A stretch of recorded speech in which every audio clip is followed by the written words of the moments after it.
Hello, my friends. Welcome to day 3. I hope that you've been enjoying adding these tips into your day so far. I do these all as streams of consciousness, so I kind of just feel into what I think needs to come through for all of you guys, and it seems to be another sort of dual tip for today.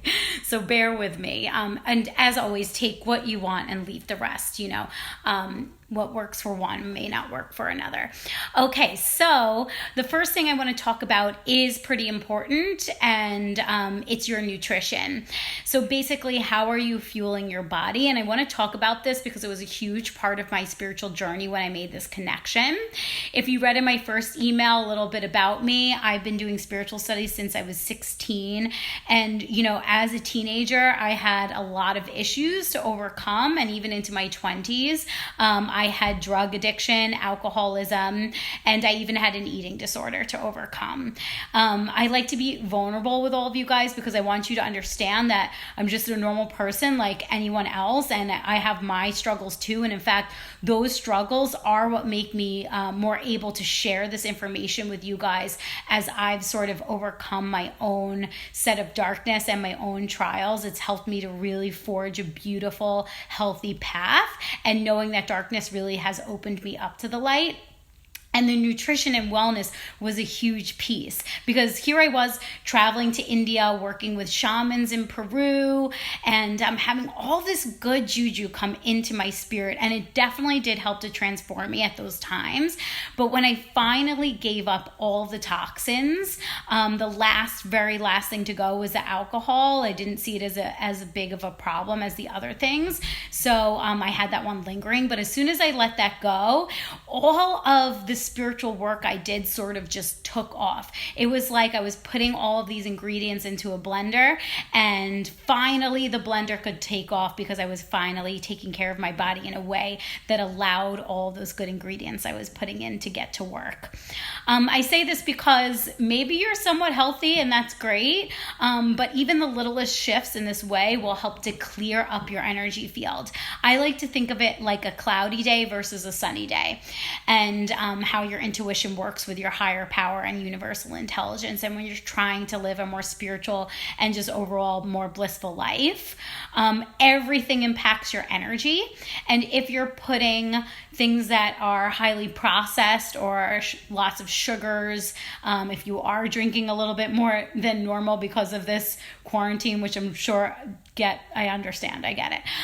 But you just want to be mindful of those things and realize that what you put in is going to affect your ability to hear your own intuition and to hear those messages from a higher power or from your universal intelligence. So you want to be aware of that and just start making mindful choices. You don't have to be perfect at this, as I said. You just have to become aware and make those decisions. And one way you can do that is trying to map out what you're going to have in your body for the day the best you can. Of course, leave rooms for those treats and things like that. I'm not trying to tell you to change your whole diet. Just be mindful because it all really matters. If you think of a car and how you fuel a car, you want to make sure that you're putting good fuel in there. And of course, this is the vehicle that we've all come in to do our work here on Earth, in Earth School, is our vessel. So the more we take care of our vessel, the more you'll be able to live a happier life and to maintain that equilibrium, in your brain as you go throughout your day by fueling your body with good things. Okay, so that's number one.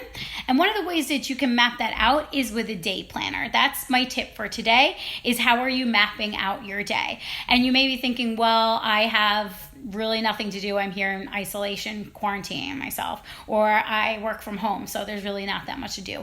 Well, you can use your planner to start putting these wellness things in. So I really love pen and paper. I just think there's something that really helps you commit to it by writing it down. So I think it's a really helpful tool. And you can put in things like you can either do this in the nighttime the day before, which is kind of what I do. I map out like sort of a skeleton of like what I do consistently every day. And then in the morning, I go back in and I plug things at one, like maybe I'm feeling really inspired. Like I know I'm going to make art today.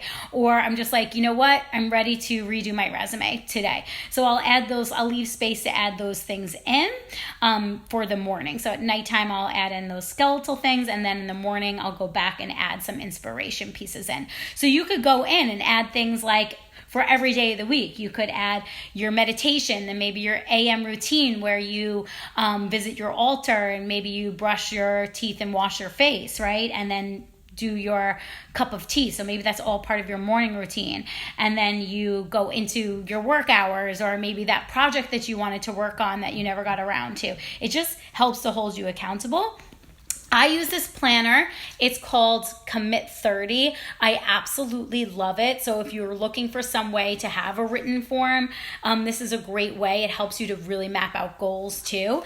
I'm a fan of mapping out goals. I just like to leave room for magic, and I don't want to be so goal oriented that I'm not in enjoyment of the place I'm in now. And I think in this time, what we're all dealing with right now, we really have to be in the here and now and not worry too much about future goals. So this is more about your daily practices right now. So when I open the book up, you can see I map out my whole day and all the various things that I want to do. And maybe I even put my gratitude list at the bottom there, which we are going to be talking about, so don't worry.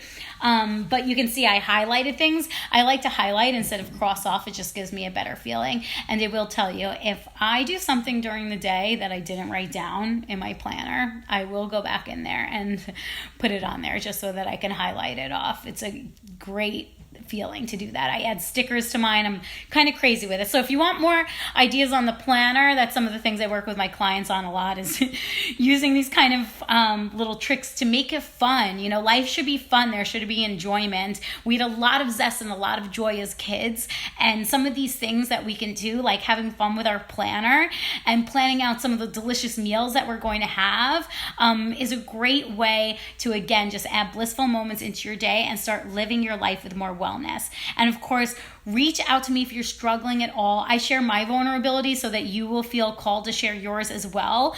We are all working through our individual paths, and it is that darkness that really helps us to glow when we overcome them and to reach new peaks. So I'm wishing you all a lot of love, and reach out to me. Let me know what you're up to. Have a great day.